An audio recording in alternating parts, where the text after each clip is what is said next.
bagaimana dengan vaksin pada anak-anak? Nah, ini pasien-pasien saya nih, orang tuanya nih, udah yang banyak yang bertanya nih, dok, kapan nih anak saya bisa divaksin?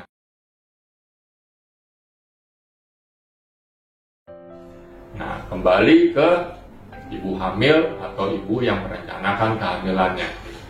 Nah, sehubungan dengan COVID ini, ya, ibu hamil bukan merupakan resiko lebih mudah terkena COVID dibandingin ibu yang tidak hamil. Jadi itu mesti dipahami dulu ya. Jadi bukan berarti, oh saya hamil, saya lebih rentan kena COVID. Bukan, seseorang itu lebih mudah terkena COVID biasanya berhubungan dengan status infeksi di suatu tempat ya. Ya, misalnya Indonesia kan berbeda dengan di luar negeri, misalnya Australia atau apa. Nah, itu kan tergantung dari situasi seberapa besar pandemi yang ada di negara itu.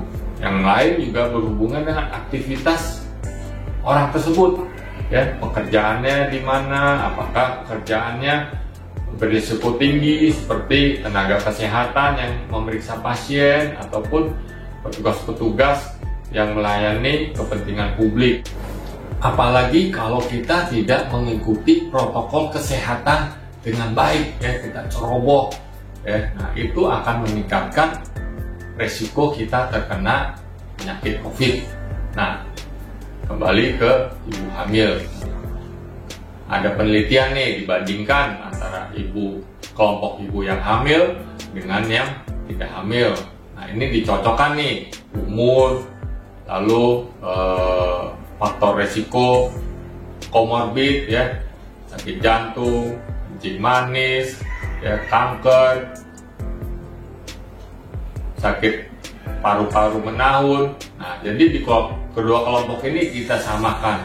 Memang kalau pada kelompok ibu hamil, kalau terkena COVID umumnya lebih parah dibandingkan dengan kelompok ibu yang tidak hamil, ya.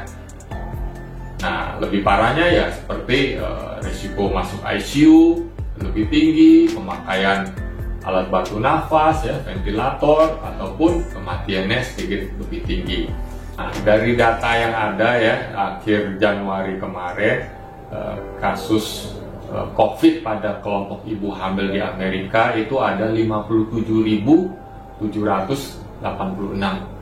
orang. Nah, dari sekian itu yang mati itu ada 71. Jadi kalau secara hitung-hitungan ya tidak terlalu besar, ya, tapi ini juga yang akan menjadi bahan pertimbangan seseorang ibu. Oh, saya mau terima vaksin atau enggak? Nah, memang penelitian vaksin pada ibu hamil, ibu menyusui itu nggak pernah ada. Nah, yang ada ya kita hanya mengamati, ya. Nah, sekarang kan nih udah banyak negara yang melakukan vaksinasi. Nah, dari sebagian orang yang udah divaksin ini ya, ada juga yang hamil tanpa diketahui. Nah, inilah yang data-data ini yang kita pakai. Nah, selama ini ya, jadi ibu yang mendapat vaksin COVID, ya, dari Pfizer, Moderna, Johnson & Johnson, dan juga AstraZeneca, lalu hamil, ya, diamati nih. Jadi baru beberapa minggu ini nih kita amati, dan nah selama ini sih baik-baik aja, baik ibunya maupun kandungannya. Tapi ini kita butuh data yang lebih banyak lagi ke depannya, ya. Jadi biar kita yakin, oh ini aman. Nah, memang selama praktek sehari-hari ada ibu hamil juga kita vaksin, misalnya vaksin flu, vaksin pertusis. Nah, itu tapi pada trimester ketiga, itu hal yang wajar. Jadi bukan berarti oh ibu hamil nggak boleh divaksin, enggak, ya. Jadi selama ini memang ada ibu hamil yang kita vaksin juga, dan itu suatu hal yang sudah disetujui. Berhubung kita tidak boleh melakukan penelitian, ya, vaksin pada ibu hamil atau ibu yang menyusui, maka kita memakai data-data yang ada ya, yang seperti tadi saya sebutkan, secara tidak sengaja, tiba-tiba hamil, ya, dan kita memakai teori-teori yang ada. Nah, sampai saat ini ya, Perkumpulan Obstetri Ginekologi Indonesia itu belum merekomendasikan vaksinasi COVID pada ibu hamil. Begitu juga dari badan dunia lain ya, belum merekomendasikan. Tapi ada beberapa pertimbangan ya bagi seseorang ibu ya yang ingin merencanakan kehamilan atau sedang hamil, mau nggak nih divaksin. Nah, ini hanya sebagai bahan pertimbangan, dan silahkan diskusi dengan dokter yang biasa kontrol kehamilannya ya.